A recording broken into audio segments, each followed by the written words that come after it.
Money in the Bank 2023 is in the books from the O2 Arena in London, England this past weekend. And we saw a major storyline take a huge peak in the story. We had a tag team breakup that was kind of a shock. We saw two deserving superstars winning the Money in the Bank for both the men's and women's. Good job that it wasn't Logan Paul.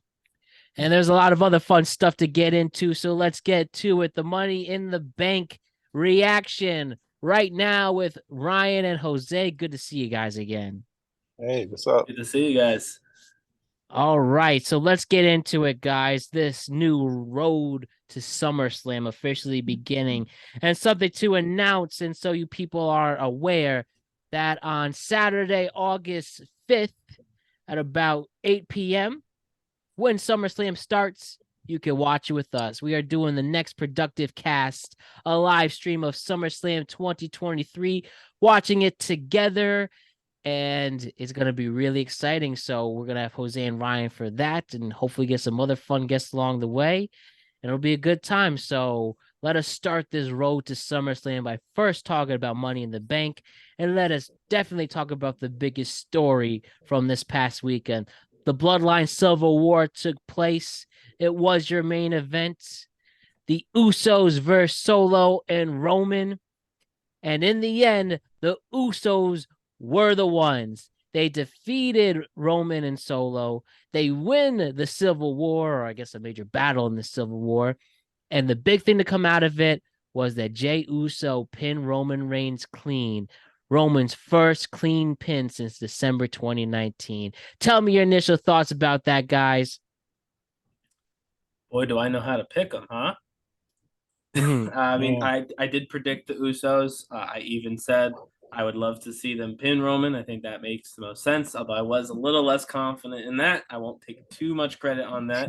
But I will say this: this was the end of the Bloodline in terms of the Bloodline Civil War.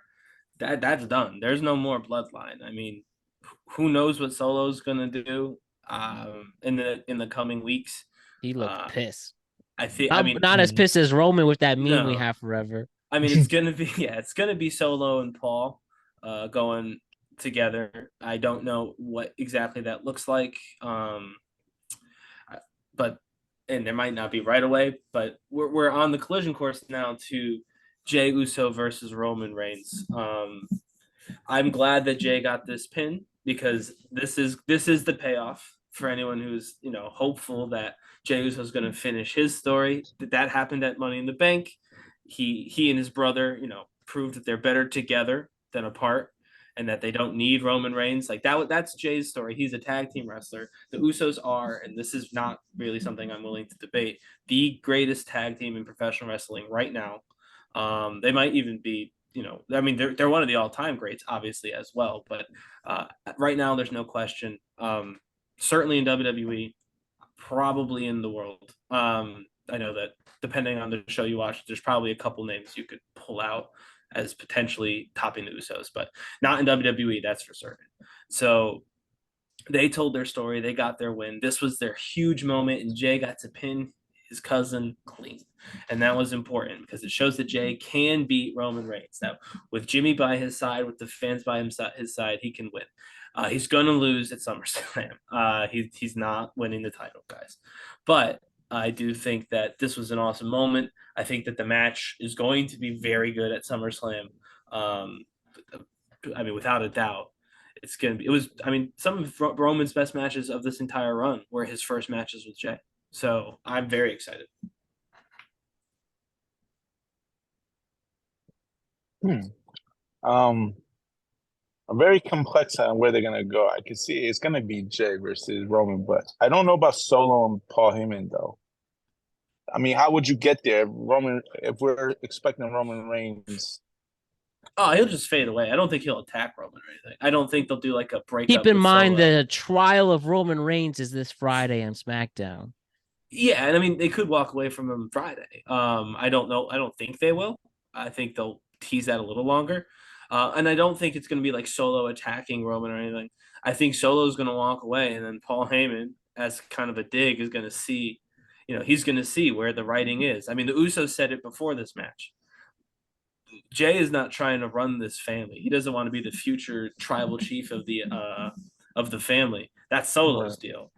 Jay said that to Solo, and so I think Paul Heyman could, as like the last betrayal of Roman Reigns, he could watch Solo walk away and he could follow Solo and be like, I'm looking for a Paul Heyman guy who's going to give me the most opportunity for the longest amount of time.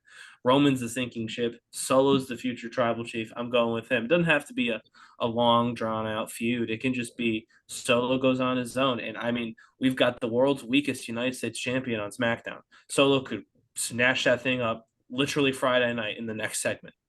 Solo could walk away from Roman and become United States champion in literally the next segment, and nobody would bat an eye. That would suck for LA Knight, but that could very easily happen. And so I think that it'll be it'll be just a casual thing. It'll be a separation. Maybe down the line they'll pick it up. They have to figure out how to keep Roman relevant to WrestleMania. So maybe a Solo feud in between could be something they do when Roman leaves after SummerSlam and then comes back in November or whatever. But I do think that this is the end. We watched the Bloodline implode. They're not gonna save it. I don't think they're even going to attempt to save it. If they're smart, they'll end it, Friday, but they may give it till SummerSlam and end it at SummerSlam for more dramatic effect. Even though Roman keeps his titles, he loses his family finally, and the entire Bloodline is gone. I could see them doing something like that. But I think it'll be great, and I think everybody needs this. The Usos need to move on. Roman's going to go away, so it doesn't really matter what he needs. And Solo needs to move on. Solo's been doing great work as the silent enforcer, but that character is silent, and so he needs to make a splash like he did on NXT. And I think that going solo while Roman is gone is definitely the way to do that. Solo, pun intended. Have the lone wolf story with Roman from now on. Is lonely being on the top.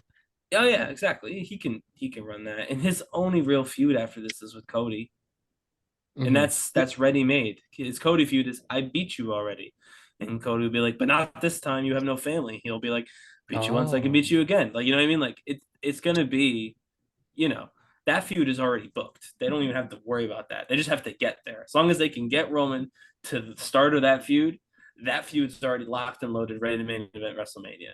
So they're gonna get him through summer, let him go away for probably as long as he wants, and then when Cody needs to get that title, Roman's gonna show back up. Do you not see Solo turning face? I mean, maybe. He's walking away from Roman, so he could turn face. I don't think they need him to turn face. I think we have a decent number of baby faces on SmackDown.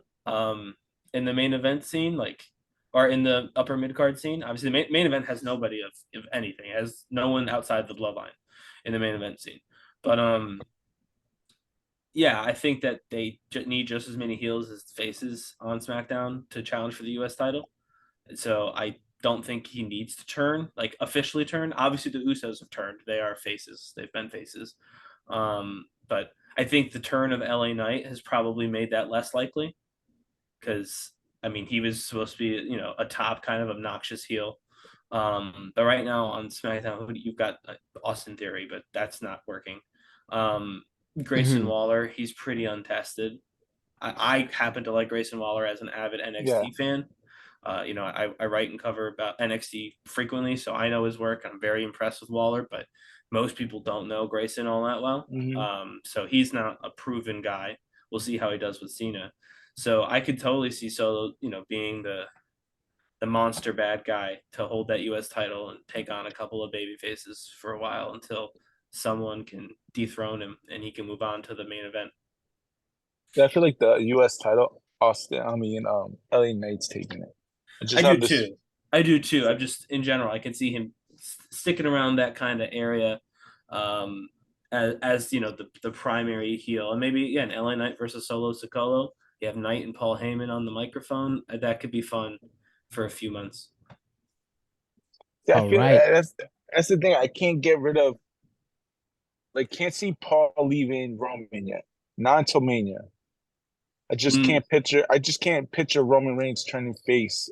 If the reason why Roman Reigns turned heel was because he joined Paul Heyman. Well, yes and no.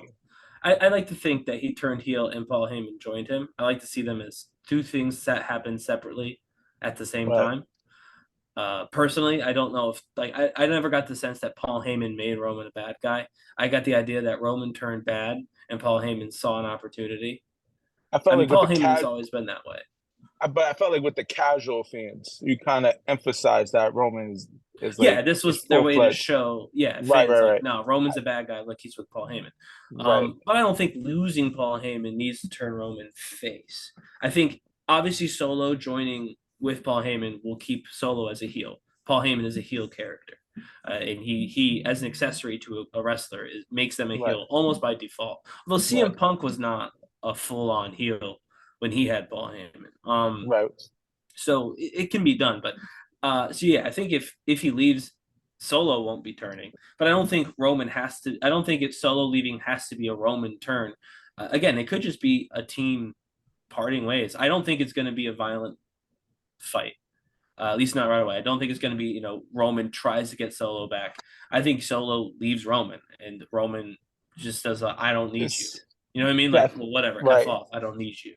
I kind of feel like the trend is always. I feel like at SummerSlam, Sikoa is going to leave Roman and protect Jay. It could be a violent thing where he physically hits Roman. I don't know. I wouldn't do it that way, and I don't necessarily know if WWE wants to do it that way because I kind of feel like because they kept teasing it. Well, they did. Teased it So I feel Absolutely. and the fans are going to want it, and that's why I kind of feel like that's where they're going to go. Fans wanted Cody too, so they don't care that much about the fans. Don't care that much about what the fans want. But they are giving Jay versus Roman now. Oh yeah, and the fans really wanted that, so they do give a little. They just make you wait for it 10 times longer. Yeah, again, it could happen. We're definitely, if it doesn't happen Friday, it's happening at SummerSlam. But the bloodline is, for all intents and purposes, over. Right. I think that we learned that from an awesome match at Money in the Bank. I mean, everyone did well. The fans were awesome for this. The if you hate Roman, stand up chant. So Roman Reigns sat down. That was so fun. It was all very funny. Take your shoe off for Roman. Which a lot of people did. Take your shoe off, Roman. A bunch of people taking their shoes off. It was the fans were wild for this, and English people really are the most passionate fans when it comes to clearly anything. Yeah, I mean, at least wrestling, and it showed. But it was awesome. It was an awesome match. Awesome crowd reaction to Jay winning. Even Roman said, "I love you" to Jay. He did not. Allegedly. You don't think he said that? No, I watched that video 200 times. I didn't see him do. What about you, Jose? You think you read those lips, or someone just made that up? I mean, I can picture him saying that. I mean, I could picture it too, but it wasn't caught on camera. I could picture it too. I mean, I can't see him. He was moving his lips, but I mean, I can't picture out "I love you." Someone, someone. Yeah, like I don't know what he said, but he did move his lips, but. Someone's editorializing. Right. He could have just said, ow. Someone's editorializing, which is fine, but it doesn't mean. Yeah, they're just clickbaiting everybody. Yeah. Just look at it. Yeah. Well, it worked. I've seen a lot of emotional Matt went for it. Yeah. Oh, everybody's posting it. Yeah. Let's talk about the men's Money in the Bank. Ryan, you hit it again. Your pick for Damian Priest won.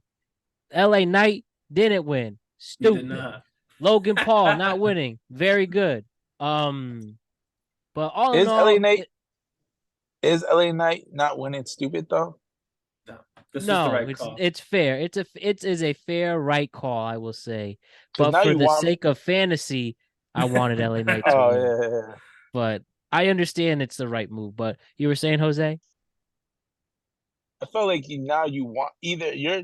Now you kind of notice with LA Knight now you're just like two, like he's split in half. Now you got two people that really want to push him to the moon, like want it now, which I totally get because I'm kind of on that boat. And now you're just seeing a whole other side of hate where everybody's just consider him a freaking Rock Stone Cold ripoff, which you can see fuck Kevin Nash for those comments. But yeah, exactly. Like you blatantly see that on Twitter and everything. It's like you either hating on him, says like he's just copying a gimmick, or you're like, fuck this, yo, he's my guy, and I want him to win. So, Yeah, go ahead. all I was saying, so they consider just somebody who does in your throat promos as The Rock and Stone Cold. Which sure, I guess you can if you really deep dive into that, that's anybody.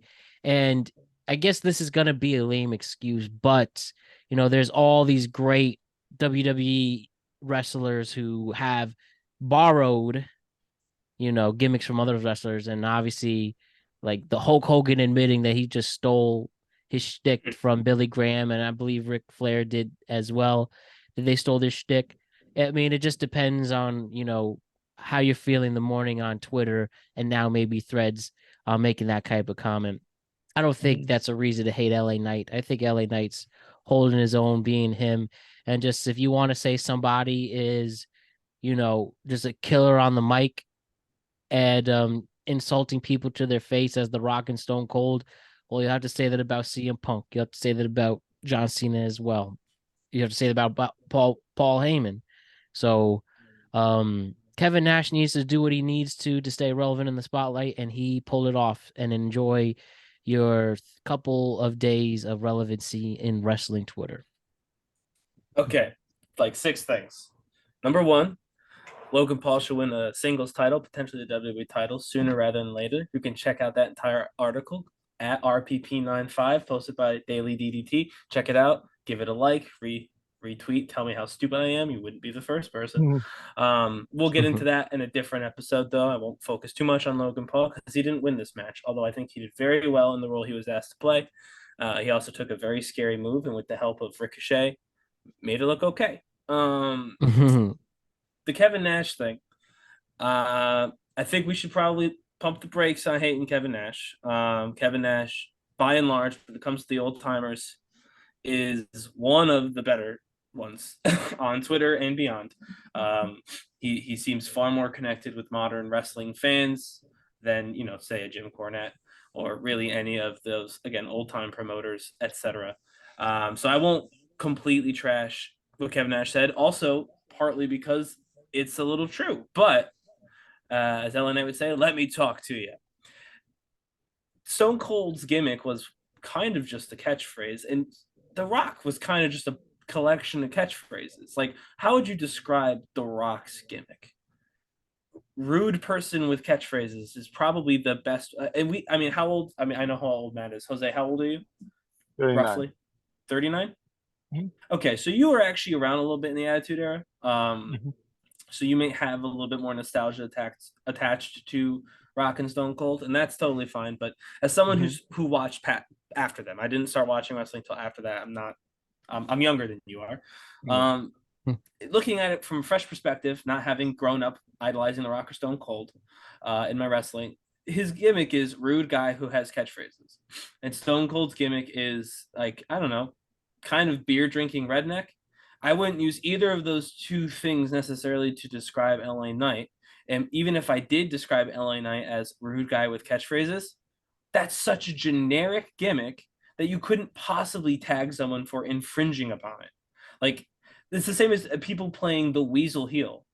Like, there's every promotion has like 16 arrogant heels. Like, that's just one of those characters that exists. Every promotion's got a rich guy. You know what I mean? Like, that's just something that everybody has, and everyone does it a little bit differently. And so, yes, he is right. LA Knight's gimmick is kind of just, he's this brash talker who insults people, and that is pretty much what you would describe The Rock as. Like, there's no other way to describe The Rock gimmick. But he's not saying the same thing as The Rock said. Like, he's not using any of The Rock's actual mannerisms or catchphrases. He's got all of his own stuff. He's just being mean to people like The Rock did. So, like, being mean is not a gimmick you can infringe upon, in my opinion. It's different. Like, if he showed up in Doink the Clown makeup to call himself, Zoink the Clown, yeah, that's Do you gimmick smell what infringement. The Rock is cooking? Do you hear what LA Knight is saying? Yeah, or like, yeah. if you can you taste what LA Knight prepared? Like, yeah, if he started doing stuff like that, then sure, that would be horrible. But he's not doing anything like that. I mean, My the name is Cold Stone Steve Austin. again, yeah, and what I guess that there's similarities, sure, but they're different. Like the yeah chant is different than the what chant. I mean, this all stems from that promo he did where he told Logan to take the map he made and shove it up his ass. That was part of a promo he did, and The Rock used to do a reoccurring bit about twisted sideways and shove it straight up your candy ass, right? And that's where this is stemming from. But right before that, he had this like all-time line with the basketball cleats, and that wasn't a Rock line. It's just it's so silly to nitpick like that, and I do think that that's the silly part of it. So I get where Kevin Nash is coming from, that there's obviously he's borrowing from The Rock very heavily, and I do think that some of the people online who are like, "This is incredible," are missing, the forest for the trees. We have seen this gimmick before, but we've also seen this gimmick fail before. You know what I mean? The Rock's, for as simple as that gimmick is, mean guy with cool catchphrases, it's kind of hard to pull off. We haven't had a lot of people do it very well. So the fact that LA Knight has been able to do it is on its own impressive. You know what I mean? And so I think that while I hear and actually in a way see the criticism that Kevin Nash is throwing out, I don't think it matters that he's doing the Rock's shtick, because the Rock shtick is very, very, wide and very, very general. So there's a lot of room for interpretation there. And also, he's doing it well. So who cares? The fans love it. And that's really the only thing that matters. You know what I mean? So I don't know.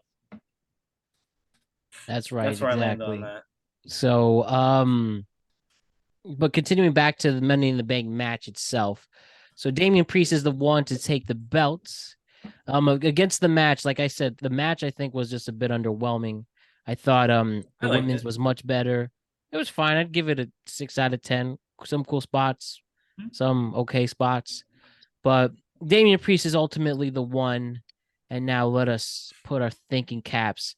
And now that Damian Priest is holding that briefcase, and the next match we'll talk about is a world heavyweight match, and in his role there, what do we see now that Damian Priest is holding that belt? What would you do if you're him?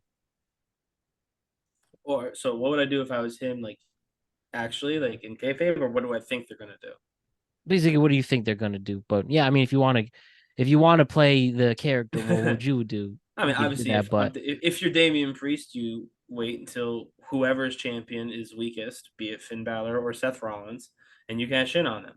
I think WWE is going to go with this. Granted, I was wrong almost as much as I was right during the show, but my thing has been, Occam's razor: the simplest is the truest.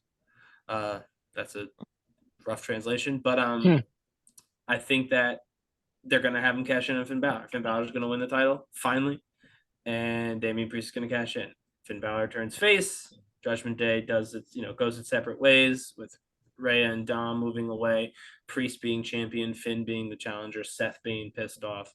That just makes the most sense. It's the easiest story to tell. They've been showing the aggression in Finn Balor and Damian Priest's relationship for a few weeks now. It's only gotten worse since Money in the Bank.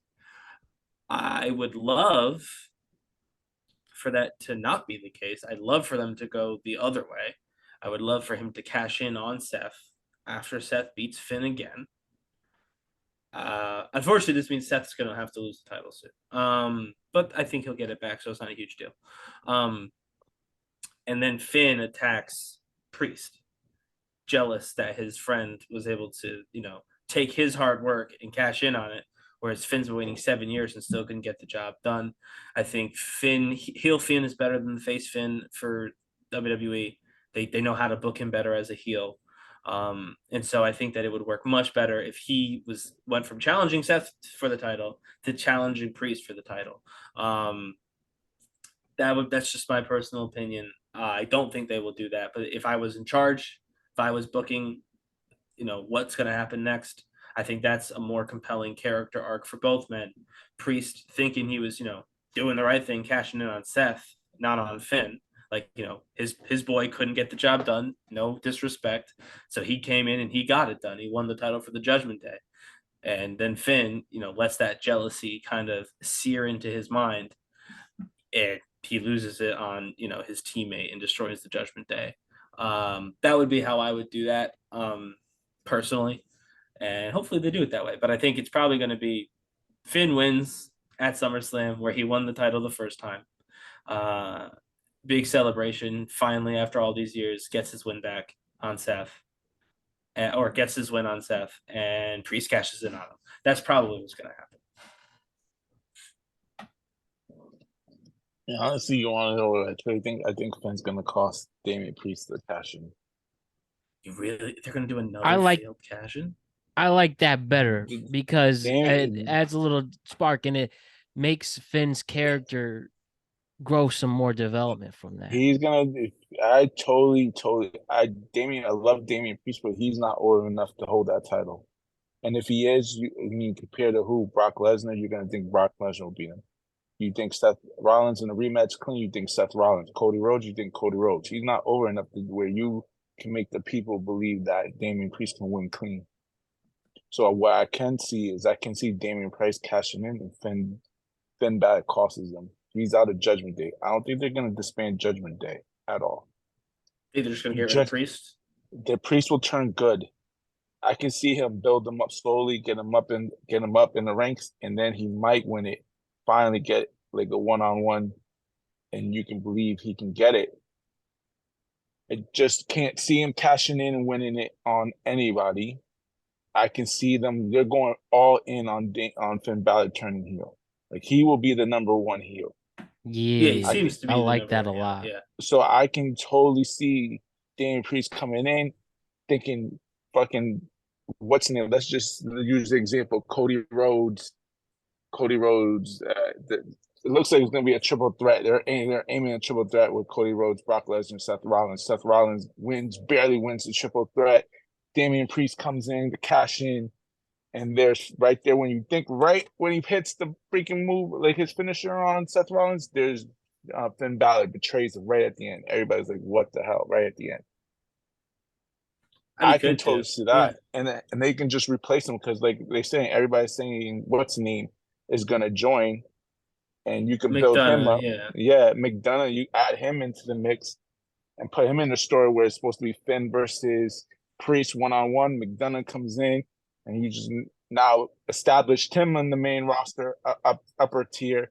You just established Damian Priest as a full-fledged number 3 baby face. Yeah. And you can move on from there, and you kind of level up everybody. I just personally can't see Damian Priest being world champion at all. He's not believable. Not yet, anyway. I mean, I think that's totally fair. My argument, I think, would be against that. Well, other than I don't think they should keep failing cash-ins. It just makes the Money in the Bank briefcase less important. The more times you lose a cash-in, the more times it becomes less worth it to be Mr. Money in the Bank. But also, I mean, let's just be honest. The title on Raw is a joke. I mean, Seth's a phenomenal wrestler, so no disrespect to Seth Rollins. He and Finn Balor, we're about to talk about it, had a really good match for that title. But that title is about as important as the old replica heavyweight title I used to have on my trampoline. It means nothing. They just handed it to Seth Rollins, essentially.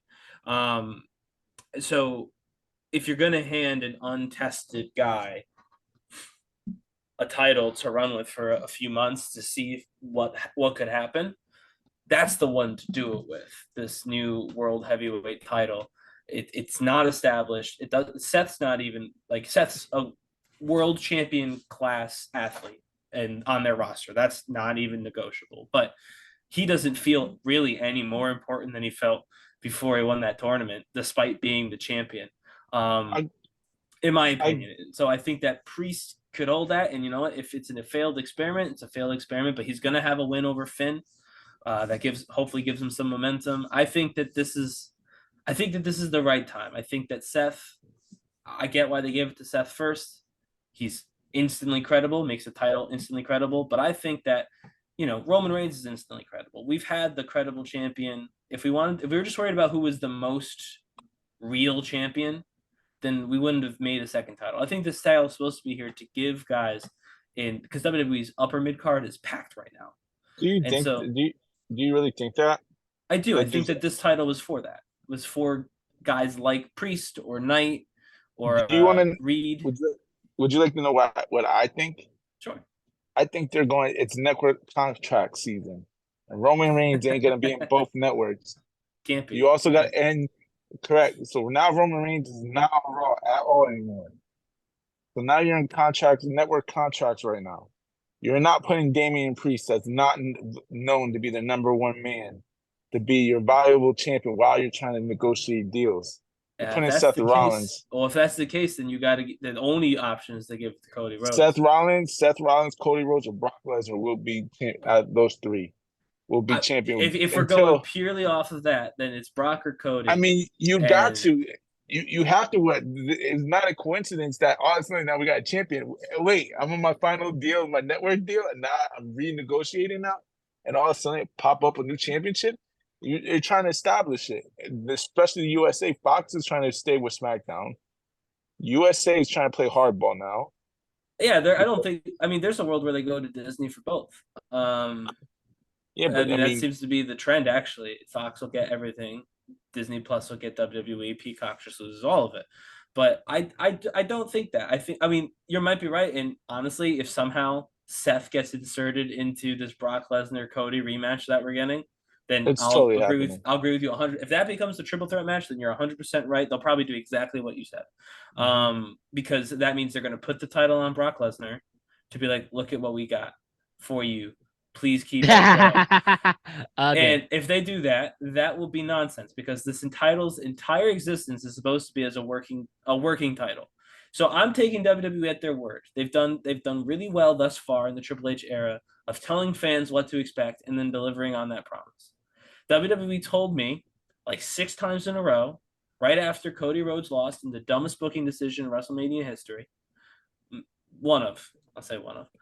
No, I think the dumbest, because look at the situation we're in because of it. I mean, I don't know. And I don't want to say the, because I'm sure someone could be like, oh, actually one time, Stan Van Houston, like, you know what I mean? So like, I don't want to get into that, but clearly one of, and they told me that this new title was the workers title. This one was going to be defended all the time. This one was meant to showcase the top talent, the people who are there, who are putting in the work.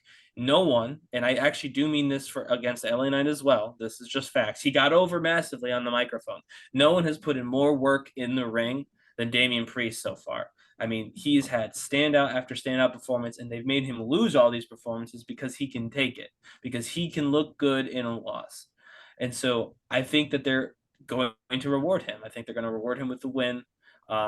I mean, they obviously made him Mr. Money at the Bank. And I think they're going to give him the title. I don't think it'll necessarily be a long reign, but I don't know. I think that they've got Cody, they've got Brock, they've got Seth. They have all these people on this show. I don't know if one of them holding, the toy championship, because as of right now, it's still a toy championship. I mean, you're totally giving me Jinder Mahal vibes with Damian Priest. That's totally Jinder Mahal. Oh, you know what I say to you know how I feel about Jinder Mahal. Two things. Number one, not even close. Damian Priest has absolutely put in so much more work than Jinder Mahal. It's not even close. I'm going to say something to get us in trouble. Bad Bunny has gotten a lot of props for Puerto Rico. Bad Bunny is not out there by himself. Twice now, Damian Priest has gone out there and helped Bad Bunny look like $1 gazillion. That is not easy to do. Ask Ricochet how hard it is to take someone who's not quite ready for the WWE ring and make them a showcase match. Ricochet had to bust his whole head through a table to get Logan Paul to where he needed to be on the same shows. I think Damian Priest has put in more than enough work to get way past the Jinder Mahal comparison. That's number one. Number two, and I've said this to Matt recently, look back throughout WWE history. There's been some big names who held that world title, and they sucked. Kevin Nash being one of them, as Diesel, held that thing for a year. Not a single good match. That entire year was in 1992 or something. Not a single good match that entire 94. year. 94 with Diesel as champion. Not a single good match. And he's not the only one. Batista, who is good at wrestling, has had some stinker world title reigns. with the WWE Championship in particular. Jinder Mahal is not the worst WWE champion that we've ever had. It was a shock that he won, and it was rushed that he won. That's all true. I won't take that away. But the presentation post-win was the classic, weasel heel. He had his Bollywood boys running interference, the Singh brothers doing their deal, and he would run away like a coward. And then he had to finally get in the ring. Now they've ran the shtick a little too long, but what I meant by Jinder Mahal vibes is that if you put the title, when Jinder Mahal had the title, you always believed that he was going to just lose. Like he always going to go and then again. he never did. Ran it because he cheated. He was a heel. Got you. There's no way in hell if Damian Priest wins that title, he's not going to win it as a heel. He's going to win it as a face. He's going to leave Judgment. He could cash in on his boy, and that would make him a heel, wouldn't it? No. Because everybody hates Finn Balor. Everybody wants Damian Priest to win. People loved Finn Balor first. Who do you hate? Who do you hate more right now as a heel? Who's more heelish, Finn Balor or Damian Priest? Because Monday night, you can really see the ties is turning on Damian turning face. No, I agree with you. I think they want him to be the face. I'm just saying that they don't need him to be the face. People loved Finn Balor. Finn Balor was over. If he puts even a little bit of that face paint back on, he gets that song back. There's not a world where the fans don't cheer Finn Balor. Well, he did it at WrestleMania. They still booed the shit out of him. Well, he's supposed to. He was the heel against Edge. I'm saying if they turn him face against Damian Priest, they can absolutely convince the fans to cheer for Finn Balor over Damian Priest. As you pointed out, Damian Priest is a new guy. He's no Edge. No one's going to cheer you over Edge. I would cheer anyone over Edge. I wouldn't cheer my own mother over Edge. Edge is one of my favorite wrestlers. I mean, there's tons of Edge heads, and who knows how many matches Edge has got left. So I don't think we can compare Finn got booed against Edge versus Finn Balor and Damian Priest. I don't, but I see what you're saying. Mm-hmm. He's definitely not top 3 heels, right? Oh, actually, no, I disagree. I think he is one of the top 3 heels on their show right now. Genuinely, I mean, it's Brock Lesnar. No, Damian Priest. Brock Lesnar, Finn Balor. Who's after Finn Balor? It's Damian Priest. He's the next heel in line. Dominic. Oh, come on. I think Dom's number 1. You're going to tell me that Dom's number 1. They don't let him speak, right? No, so you're saying that Dominic Mysterio should be world champion before Damian Priest? No, I'm not saying world champion. Top 3 heels. Well, that's what we're talking about. Okay, well, as world champion, you got a point. But top 3 heels in general, Dom's number 1. Sure, fine. Let me rephrase that. When you run through the call order of the main event heels, the people who are going to be in the main event segment, who are challenging for the world titles, or in the main angles. Right now, you basically got 3 options. 2 options because Finn and Priest are both Judgment Day. You're either feuding with Brock Lesnar or you're feuding with Judgment Day. It's the reason why Cody's feuding with Brock and Seth is feuding with Judgment Day, because there is no one else. And in fairness, Dom is part of that Judgment Day heel faction. Like Judgment Day and Brock Lesnar are the 2 heels on the show. I put Damian Priest 4. Gunther's up there. No, there's no way. I love Gunther. I don't see it. Come on, Gunther gets easy winning that world title. Everybody can believe that. Gunther's only because Gunther's got to wait till he beats Honky Tonk. After that, fine. But I'm not. I mean, right now Gunther is locked in, so we can't worry about that until Gunther's unlocked. Once he loses that title, then that's a different conversation because he's got Imperium. He's super over. He's awesome in the ring. I'm not actually critiquing Gunther as a choice. I'm just saying because we know WWE. We know that they got to wait till Honky Tonk's done. You know what I mean? So, yes, Gunther's got multiple world titles in his future. I'm not at all critiquing that. I'm just saying that right now he's stuck as IC title holder until he passes Honky Tonk Man and Randy Savage. So, I really do think that because Gunther has to be in the mid card because of his championship. If you're looking for a main event match, like who are the people who are going to fight Cody Rhodes or Seth Rollins every week? And it is Damian Priest, Finn Balor, or Brock Lesnar. Those are the people involved in those segments, 100%. Dom being an honorable mention as a part of Judgment Day. I'll be honest, even if Gunther is the Intercontinental champion, I can totally see once Seth Rollins is done with Judgment Day, Gunther's coming in, even with the Intercontinental title. It's possible.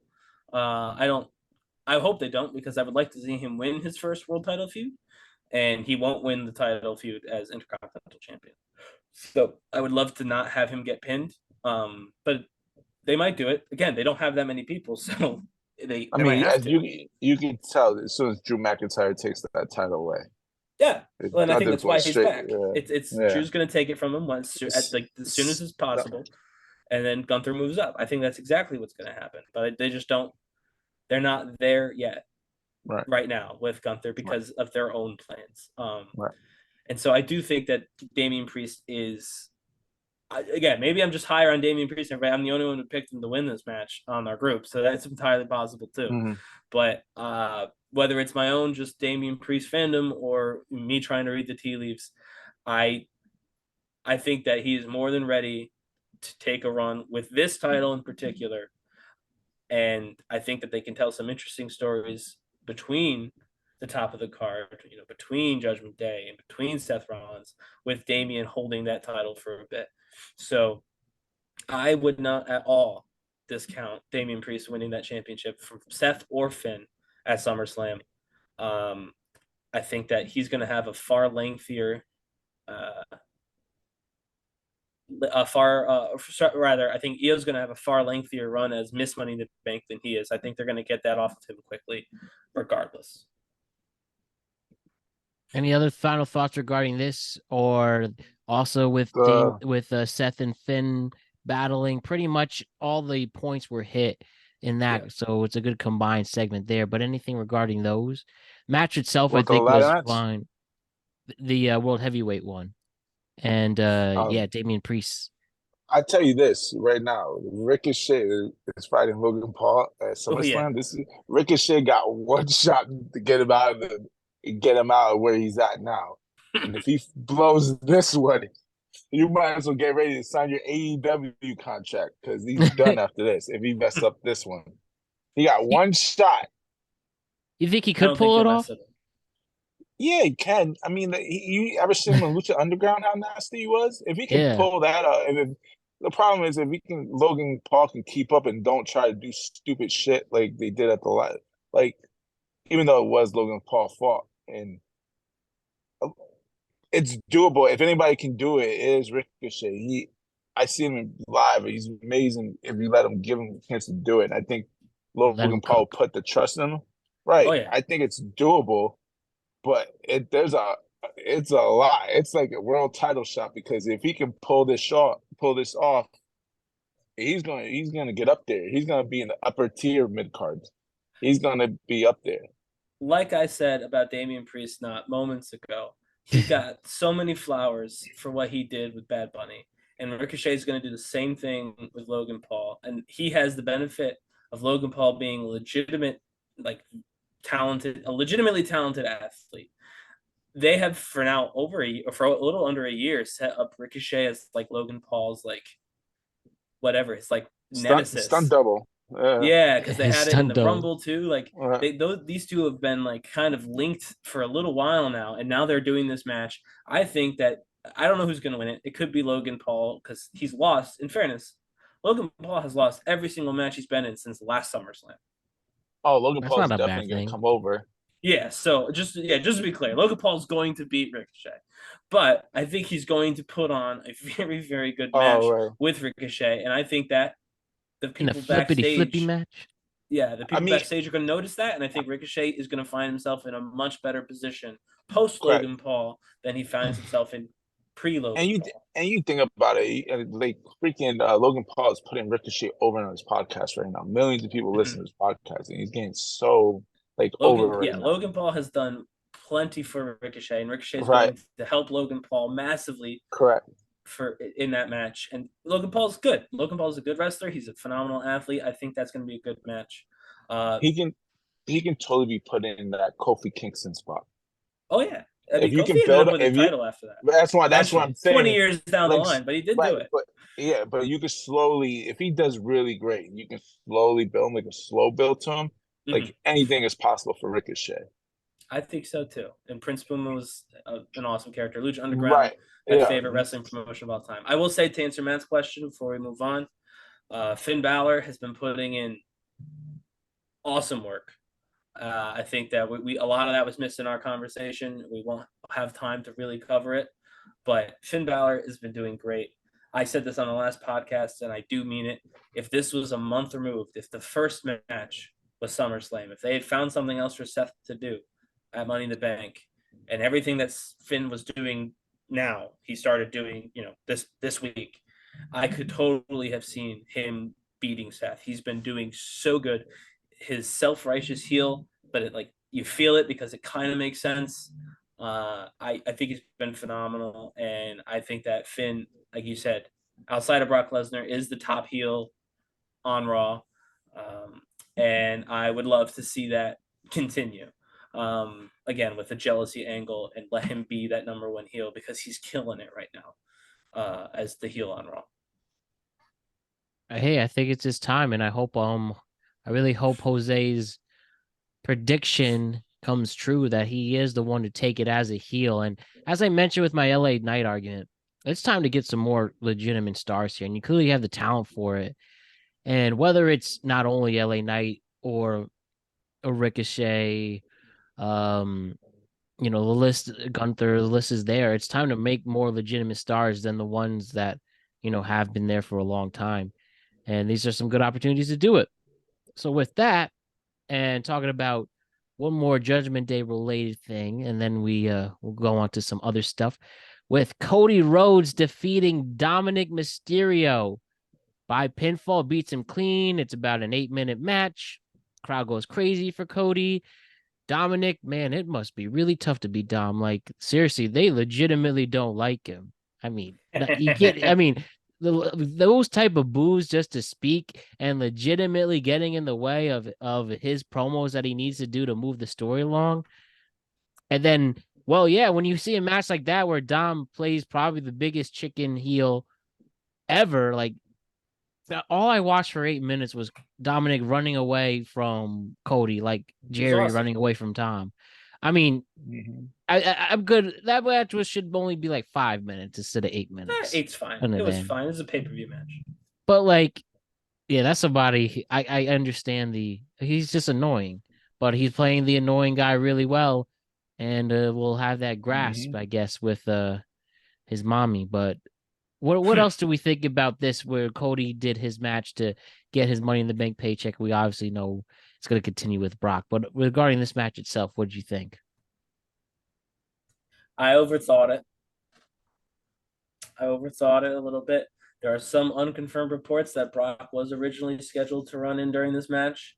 And then they decided between Drew and Cena that they could just save Brock for Raw, which is what happened.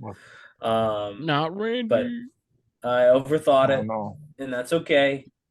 I am much happier that Cody won instead of having. I mean, I think Dom going on about how he pinned Cody Rhodes would be very funny, for ever. I think that would be hysterical.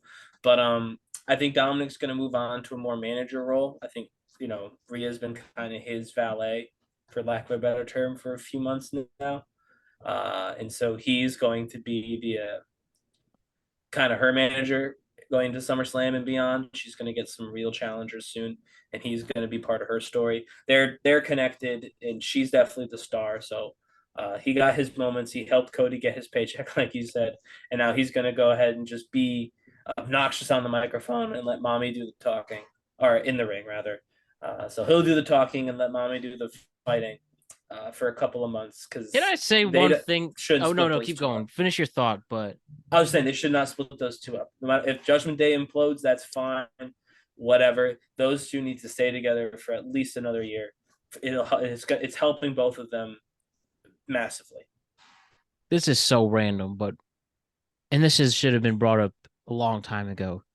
But out of all the names you could come up with a heel, you really named it Judgment Day after what used to be a long time B-level pay-per-view.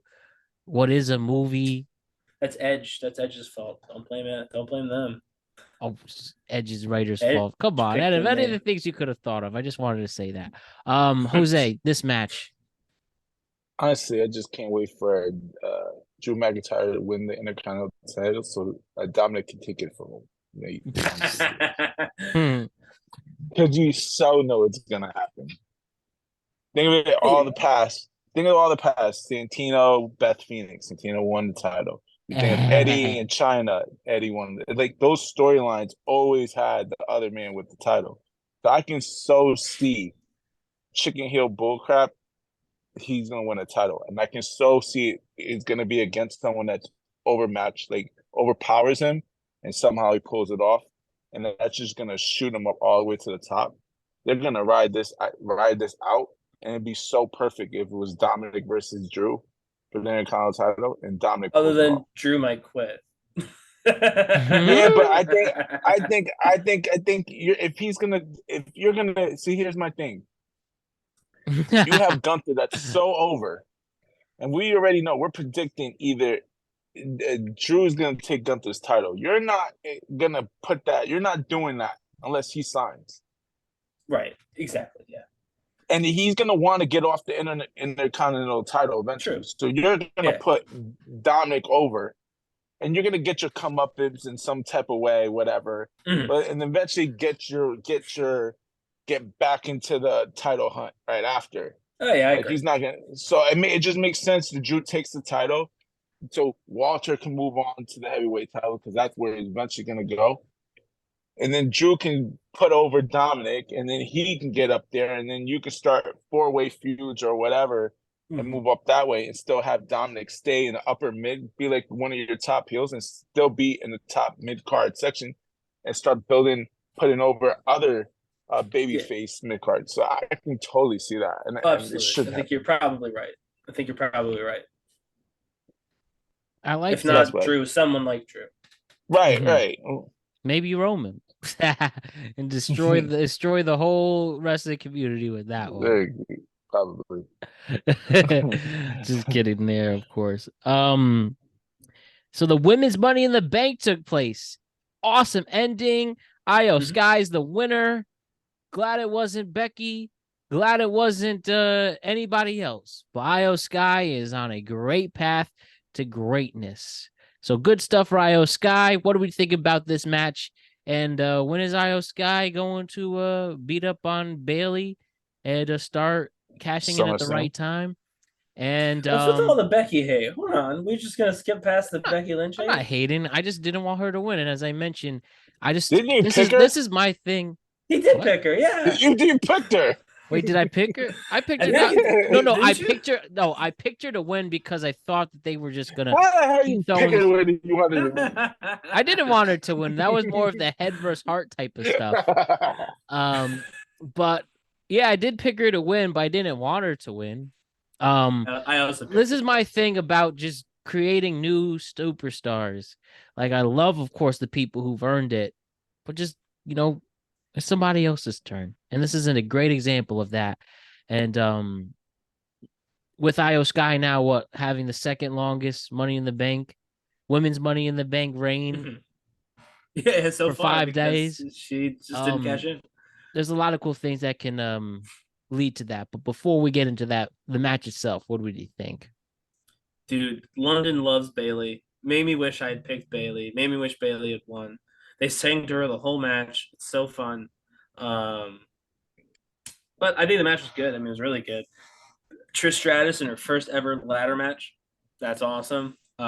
She only fell off the ladder once, but that's okay. She's old compared to the other wrestlers. Nobody looked bad in this match. Like nobody, even Zelina had all her stuff. Like Zelina looked awesome. Zoe Stark looked like a strong enforcer. Trish looked great. Becky looked great. All damage control. So I think this match definitely was cleaner in some ways. Not in other ways. I mean, women's ladder matches have a complex history, but I think this match definitely was more entertaining in my mind than the men's. And everyone looked good in this match. Everyone looked okay in the men's too, but everyone looked really good in this match. And so I think that helped it a lot. Helped make Io feel like more of a. I think it made her win feel better because I'll be honest, everything that you said about Damian Priest, I had a little bit of that with Io. She's super phenomenally talented, but she does sometimes feel lost behind Bailey, as opposed to Judgment Day where they feel a little bit more equal parts. Wow. Finn, Priest, Dom, and Rhea. I think Damage Control is very clearly Bailey, and then under Bailey. You know what I mean? So I think that there was definitely, it almost have been like if Zoe Stark had won, where it's very clearly Trish, then Zoe. Like it could get tricky, but because everyone did so well, I think it's kind of easy to ignore that. Be like, like everyone did awesome. It'd be cool to see what happens. I think they're clearly trying to get us to Asuka versus Io. Do That's you think something so? that's what I mean. The fans have been clamoring for it. I don't think she's cashing in at SummerSlam. I think that they're going to do like a triple threat with Bianca, Charlotte, and Asuka at SummerSlam. But I could see Asuka winning that match and then Io coming out. I don't know how Bailey figures into all that if they just go right into it, other than I guess Bailey doing what I said Finn was going to do,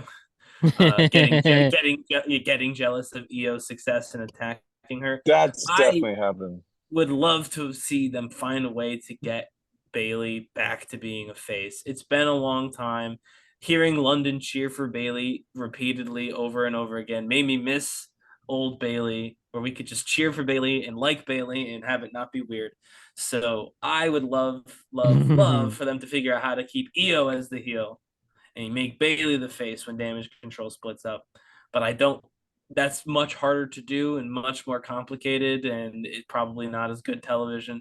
So I think they'll probably do what I'm saying they're going to do for Finn, by making having Finn cash in or having Finn attack his buddy after the cash in is successful with Bailey, and that means they're probably going to have, like I said at the beginning, Priest cash in on Finn.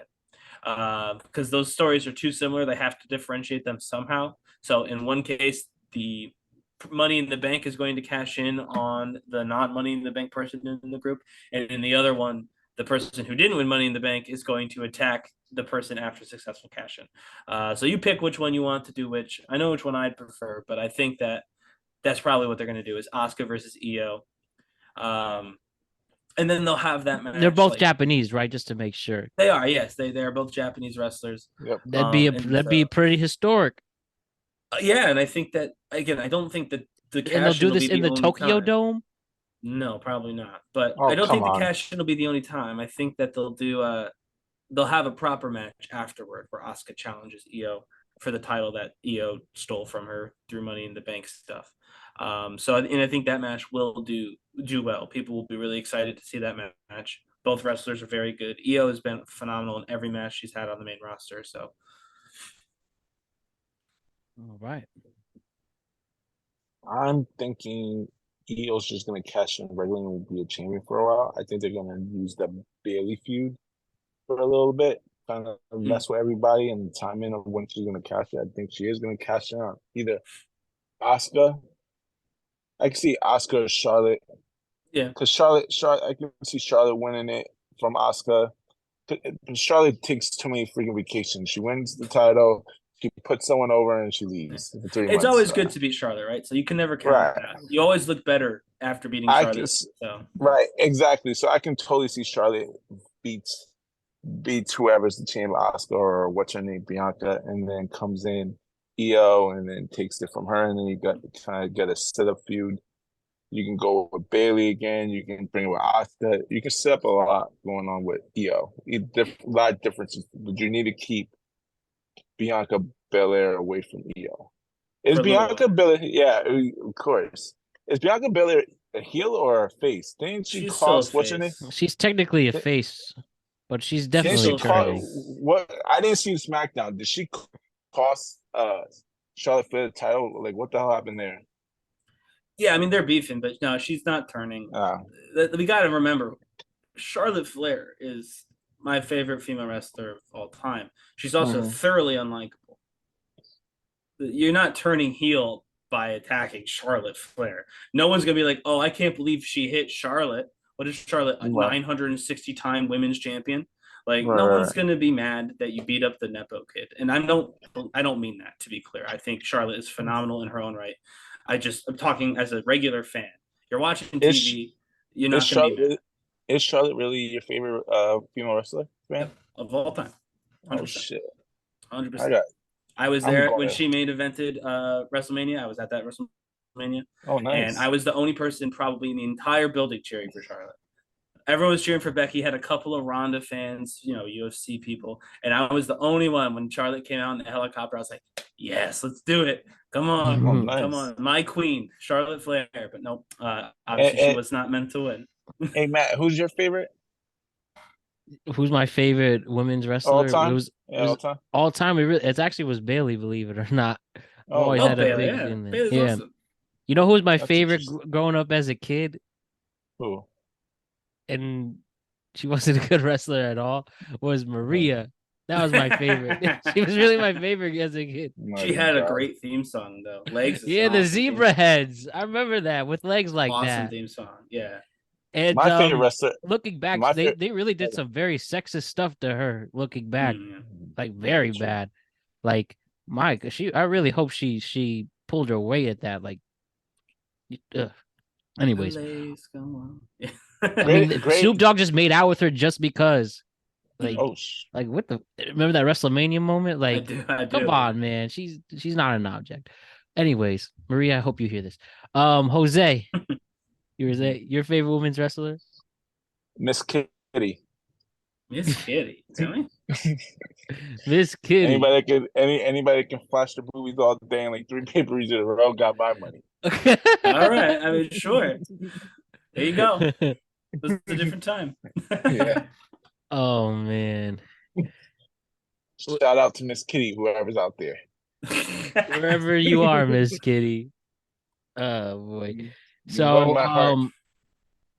so we have Miss the Kitty. women's tag team match, and we saw what did we see? We saw Liv Morgan on Raquel Rodriguez defeat Ronda Rousey and Shayna Baszler. The big thing we saw there was Shayna turning on Ronda. And we know the reports say that Ronda is about to leave wrestling for good. And I'll say it right here, good riddance. Bye-bye. Won't miss you. And let's see Shayna kick her ass on SummerSlam. And she had a really awesome promo on Monday Night Raw, and I hope this gives her some more momentum to grow some more. And then in the end, let them have a real MMA match. I'm kidding. Don't do that. But they both are MMA fighters too. But Shayna Baszler might win that too. I'm gonna say that. I'm gonna vote with you, Jose, on that. Hmm. But regardless, this match, obviously the big surprise there was Shayna turning, despite the reports coming out after that Ronda's gone. Now, Jose, you did really well calling out that it was pretty much going to be Raquel versus the two of them, and that did seem to be the case until the change. So clearly, WWE heard us, and they needed to shock us. So, what do we think about this ultimate change and where this is? Even though we know where this is going, This is the what most other bullshit storyline in God's green earth. It's just Mhm. plain stupid. I mean, if Elaborate? you were how they did it, it's so like so sudden and for no reason. Like there was no riff, no nothing, no like it just happened. And their excuse was, "Oh, I put you in WD, you made my life sick, but I just was teaming up with you for the last 3 months with no problems." It's the stupidest thing you could have got. What I would have done was kept the titles on them. Probably had a rematch, have the rematch at SmackDown or whatever they were on, and kind of did the riff right there, like a real riff, and kind of go from there. It just made no freaking sense. Like I'm happy Shayna Baszler is getting her shot, but this is not the first time she had a shot. She had a shot with Nia Jax and she was over that at that time as well. So we already know there's no way in hell Ronda Rousey's winning SummerSlam. She's not gonna just freaking give her the win, not put her over, and then she's just gonna leave. It's the stupidest thing. It just made it. It reminds me of the fucking Brock Lesnar, Bill Goldberg at WrestleMania 20. Like I Yep. already know what the hell you're doing. Like you're Yep. just gonna put her over right before you leave. Like Yep. it doesn't feel earned. Like you know what I mean? Yes, I do. So I kind of get that vibe. WWE just loves doing past mistakes and doing them over again. Ryan, are you as cynical as us in No. this? Well, first I'll just say, listen, Ronda is no Miss Kitty, but I don't. We can't completely cross her out. She did do a lot for like the women's main event. That would not have happened without Ronda Rousey. So women's wrestling does owe Ronda Rousey some some bit of gratitude. I do think that this you need to last stop. I do think this last run has been particularly horrible from Ronda. She's not been good on the mic. Because She's she not been good doesn't in like the ring. it. She'd rather Yes, be no, elsewhere. exactly. I agree with you, but she's been horrible. I'm just saying, in general, her celebrity, like completely unrelated to WWE, but her celebrity was kind of important to get women's wrestling to where it is now. That's just want to put that aside.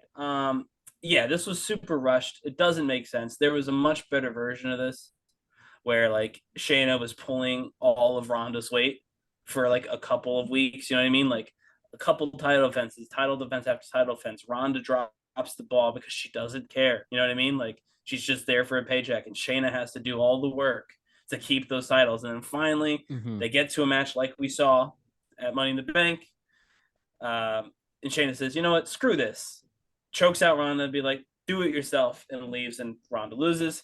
And then Shayna can come out, cut that same promo with the added caveat of, "I've been carrying you for weeks. I brought you into WWE, and I'm sick to my stomach that I did it because you blah, blah, blah." All that stuff she said. Like, she could have done that. It would have taken 2 extra weeks, 3 extra weeks, and a couple title defenses. And maybe Ronda's contract doesn't allow for that. I don't know. I don't work there. So this might have been the best they could do. I do think, and I've always wanted them to do something like this. I actually wanted to do it Becky versus Shayna back when that was a feud, right around the time Shayna got called up. I wanted to do a cinematic match with Shayna inside like a cage, like an octagon style cage. I don't want it to be live. I do not want them to set up the octagon. I'm not looking for a brawl for all. Like that's a horrible idea. None of those are good ideas. I do not want to see them do a real fight. Are you talking about the Owen Hart versus Ken Shamrock in the little bowl cage? No, I was talking about. I mean, I'm talking about several things all combined. I don't want a UFC fight in WWE. If I want to, when I want to watch a UFC fight or an MMA fight, I will turn on UFC. I will turn on Bellator. Those are the people who know how to do that. They know how to produce it. They know how to make it look interesting. But WWE, when they were experimenting with all of their cinematic matches, Firefly Funhouse, whatever, I thought it would be cool to get like almost like a grimy dive kind of gym, like those gyms you see in those movies. Like it's clearly like an old gym, like like the Rocky movies. Yeah, exactly. And have a UFC cage match. And I wanted it to be Becky and Shayna at the time, and I thought that would be a really cool cinematic match that could give Shayna kind of like her cage fighter grit back, and give us something to like think about. When we think of Shayna, we think, oh, that cage fight. In the way that we kind of think Bray Wyatt Firefly Funhouse. Obviously, I don't think it'd be quite as successful, but it could be. I mean, cinematic matches, they run the gambit, right? And they have, I think, a shot to do that now. And because I mean, Ronda fancies herself an actress. I don't agree with that. But she certainly seems to think she is. Terrible. Yeah, she's Entourage movie. She is Fast 6. Yes. But no. My point is that she'd be willing I'm to clearly do a hater. Cinematic match. Well, you are a hater, but that's okay. She'd be willing to do a cinematic match, and I think that it could hide the fact that Ronda only has about 6 moves and doesn't really care that much. I think it could give Shayna a signature win in a format that would be instantly visually very interesting. And so, and again, this is all fantasy. They've done, and it also saves the inevitable boos that are coming out. Does save the inevitable boos as well. But I really do hope that they take this opportunity to do something interesting. Ronda's leaving. Like I said, to circle it all back and connect it, Ronda is leaving. She's been horrible. I'm not even going to defend it because that's just the facts. But she's still a massive star when they signed her. She still has some mainstream appeal even now, despite all these years of doing very little of success outside of, I guess, wrestling. And even in wrestling, she hasn't been that successful. But she still has some mainstream appeal. She's still known as, when people talk about women MMA fighters. Yeah, one of the greatest of all time. Yeah. So giving her meeting Shayna that match in particular, certainly any match, but if they can get something like that, something really memorable as a goodbye to Ronda and a hello to this the reemergence of the cage fighter Shayna Baszler, I think that will help everyone involved. And for that, I'm optimistic. Will they do any of that? No, probably not. And then it'll just suck, and I'll be sad. But until they don't do it, I'm gonna hope that they will do it and try and be optimistic. Your lips to God's ear, right? So the final match to discuss. Actually, two things, quick. John Cena returns. Yeah. That was a legit shock. See, this is what you have to do, people at WWE. You can't keep a secret for years, but you were able to pull this one off. And then Chris Jericho, the Rumble 13, and that's it. So that's it. First thing I want to say, WWE, do exactly what you did, even if you want to admit, yeah, this was a last second call, and we kept yeah, it a clearly because we didn't know what was happening. I guess they were testing the crowd to see if how London. bad they want a WrestleMania there, and then clearly, their wish was granted, and we'll expect You honestly think WWE. that? Oh, it's been Yeah, they'll I've go actually read nuts. something Like, today. Local politicians are already putting together petitions to try and put in a bid because apparently Clash at the Castle was supposed to be London, and London refused to bid. Like like they do for like Right. the Super Bowl or whatever. Put in like we'll give you this or that, and like but they've been running numbers. There's like actual parliamentarians in the the king UK's and parliament. queen are about to get involved. I don't think they will, but there's actual parliamentarians in the UK Parliament who are trying now to put together a package to convince the City of London of the economic benefits of WrestleMania. It 100% worked. The fan response was 100% what they were trying to get. They wanted to see if they could get the fans on television to convince the City of London to pay them to show up. And it seems to be working. Who knows how quickly it'll work? Who knows what that package will look like? There are other cities that will probably put together a much more competitive package because there'll be less with the travel and all that stuff. But I think we will, meaning all of us, will absolutely see a London-based WrestleMania. I mean, I'm going to go out on a limb and I'm going to say within 5 years. I agree with you, but I think the John Cena thing was just a shot at AEW. I mean, it could have been because they're doing That's London, so. right? They're doing So but yeah, they're doing Wembley. It's so obvious that they are because they can't touch WrestleMania for the next 2 years. yeah, they have those Philadelphia's two the next. Philadelphia's booked, and they announced the one after that. And from what everybody's saying, it's in the United States. So you would think the closest you can get London is in 3 years. So you're gonna talk about, is anybody gonna remember this pay-per-view in 3 years? It's I a mean, the total. London fans might. It's a total, but you in 3 years London's gonna get another pay-per-view by then. Yeah. It's a shot at AEW because their next pay-per-view is in London. And they're letting everybody know that whatever 74,000 or whatever they're at right now, They're a very high number. Yeah, I think it's like the last I heard was 74, 75,000 they're at. That they're gonna blow it. Once they're gonna blow that number apart. Yeah. And I think that John Cena thing was just to hype everybody and be like, yes. Like, we want WrestleMania. Yes, we got this. And like they're showing AEW, yeah, you can have your all in or whatever it is this time. You're gonna hit your number, cool. But when we want WrestleMania here, we'll sell out and have 100,000 people there. Yeah, they're definitely going to do, and they're going to do Wembley, obviously. Sony Stadium big enough, so it's gonna yes. There's definitely some AEW comparison there to be had. Realistically, it's all timing. Think of all the time. This is perfect timing to do it. Like, kind of throw a shot at them. It's obvious. I mean, they're gonna come to London within 5 years. That's absolutely. Eventually, you kind of see the but trend. London did say no. I will say, London, the Clash at the Castle again was supposed to be at London, and they asked for a bid, and London just said no. London did not put in the bid, and that's why Cardiff got it, because Cardiff did. So there is definitely some hesitance on the side of London, according to the news that I've been reading. That they were BBC. I mean, it was from a London paper, yeah, and so it is like something that they are going to have to negotiate. It's not a foregone conclusion unless WWE just takes the cost on the chin and does it, but I don't think they want to. So there need to be some negotiating, and I do think that the fan response only helps in that, right? To be like, listen, we want this, your fans want this, it's good for your city. Let's like stop messing around and let's get some numbers on paper. Like, I think that that's probably part of it. But yes, they also wanted to make sure everybody knew that WWE's got fans in London, and those fans are going to show up as soon as WWE shows up.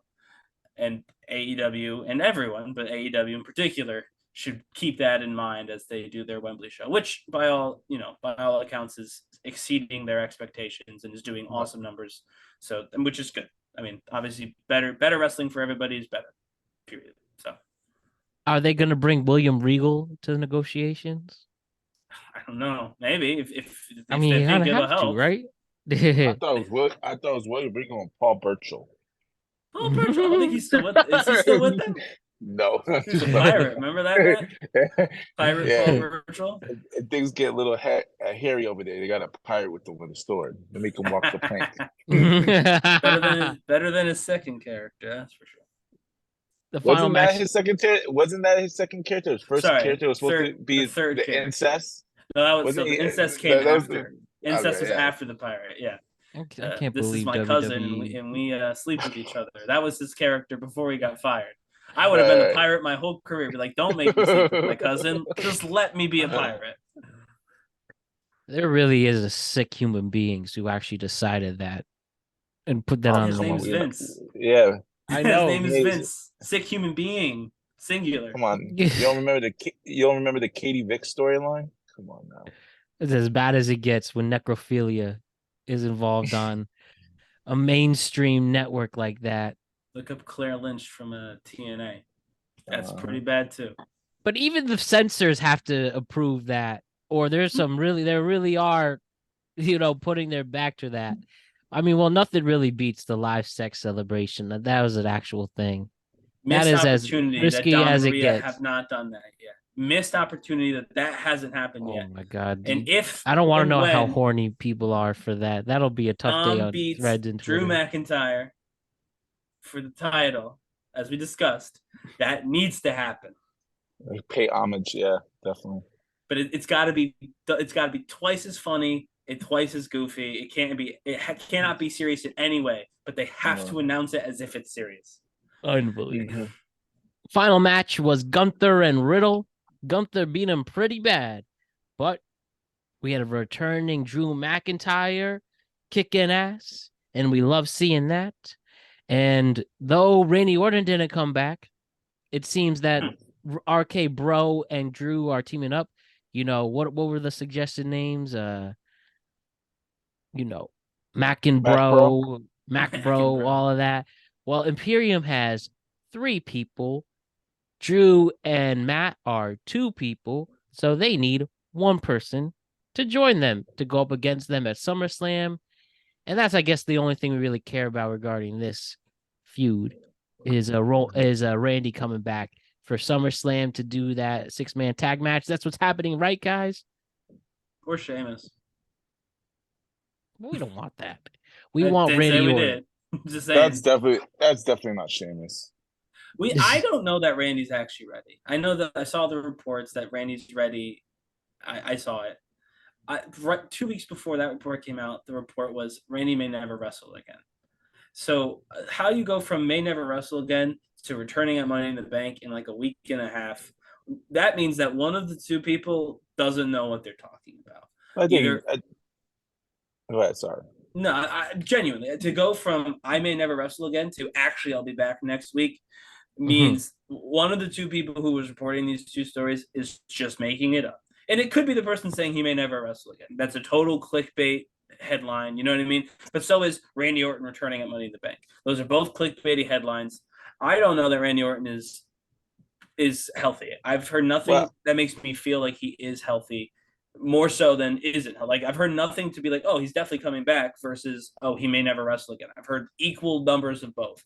So I don't know that we can be like, oh, Randy's coming back for this because he may never wrestle again, according to some people. So, you know what I mean? So the real answer is there was an interview with Bob Orton Jr. saying that he was going to retire. And that, right, yeah. So Bob Orton's old school 1980, right? He's going to kayfabe the shit out of it. He's going to make you believe he's not coming back. So I don't believe, and plus Bob fucking had, he just had issues. So I wouldn't believe anything and then you go listen to the Kurt Angle show. I don't know if you ever listen to his podcast. He's talking about Orton's almost ready to go. Right, yeah. So it's like, who are you going to believe more? Kurt Angle that just tells everybody, doesn't kayfabe for anything and just give everybody the fact without really thinking twice?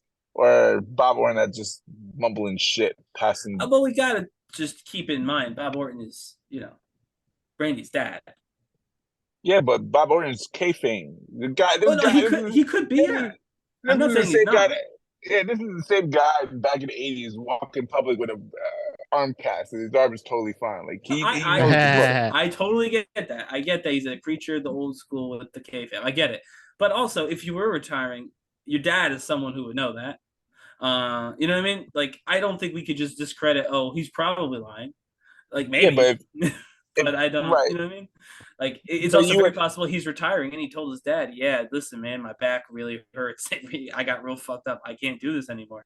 I can't do this and pick up my kids." Like, that's a totally reasonable thing to have for Randy Orton to have said. And so I just don't know that we can be sure that he's ready. And maybe again, maybe the plan is Randy Orton unless, right? Randy Orton is the third man unless we don't have Randy Orton, and then we'll throw Sheamus in or whatever, find, call Tyler what Bate up to the main roster or what Ilya sh- Dragunov, whatever. you need to start with Tyler Bates. Come on now. I'm picking a British guy. I What's wrong? just picked a random What's British wrong? guy. What is wrong with Sheamus? Nothing's wrong with him, right? He just No, hasn't been on since yeah, he's just WrestleMania. not doing anything. Yeah. Yeah. That's what I mean. Like he's around, he could do it.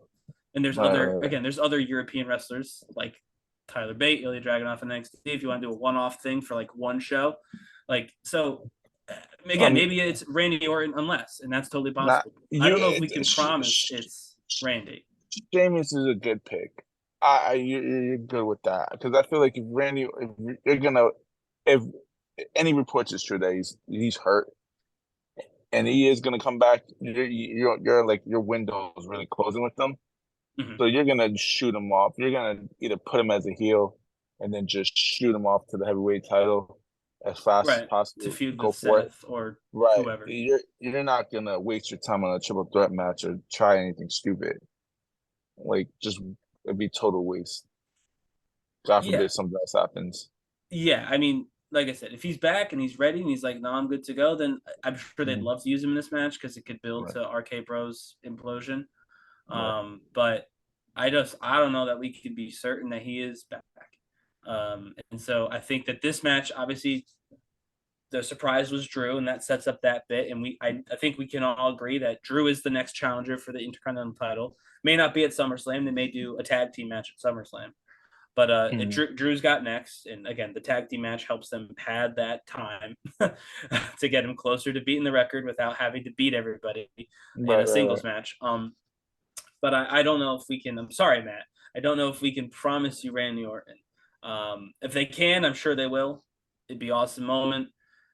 But if he's still hurt, I'm sure they have at least if it's not the main plan, I'm sure they at least have a contingency plan for when Randy Orton is not around, and we could probably see that as soon as next week. Whatever that plan ends up being, we'll probably see that. Probably we'll see it before Randy. Right. Like they'll tease Sheamus or whoever first, and then if Randy's like, actually I'm good, then that'll be a swerve. Instead of Sheamus, it'll be Randy Orton. But I wouldn't be surprised if we see someone else get inserted as the third person now. What if it could, and also it could be, I mean, I don't even know what show Sheamus is on. It could be someone like Ali or something too. Like it doesn't, I don't think that this is necessarily going to be a massive trio to go against Imperium, especially if Imperium's going to end up winning. Oh, that's right. Sheamus is on SmackDown. Right, which I mean, the Triple H certainly doesn't care about that, but Right. if other people care, then they may Right. just go with Ali. That's what I said, or another call up that they can just put wherever because none of it matters. But yeah, I don't necessarily know that we can be certain that this is going to be like a massive 6-man match. This could very easily be Drew McIntyre, Matt Riddle, and somebody against Gunther and his friends, and that's that. Right. Yeah, we'll ultimately see what happens. People do like to talk on the internet. I'll just say that or tweet, but you'll just have to see it from the man himself, and hopefully it is him in the ring sooner rather than later. But that will wrap it up. We will see you in a few weeks when we predict what happens at SummerSlam, and of course the live stream itself. And we're gonna have a lot of fun while doing it, guys. So I just want to thank Ryan and Jose, and we'll see you guys very soon.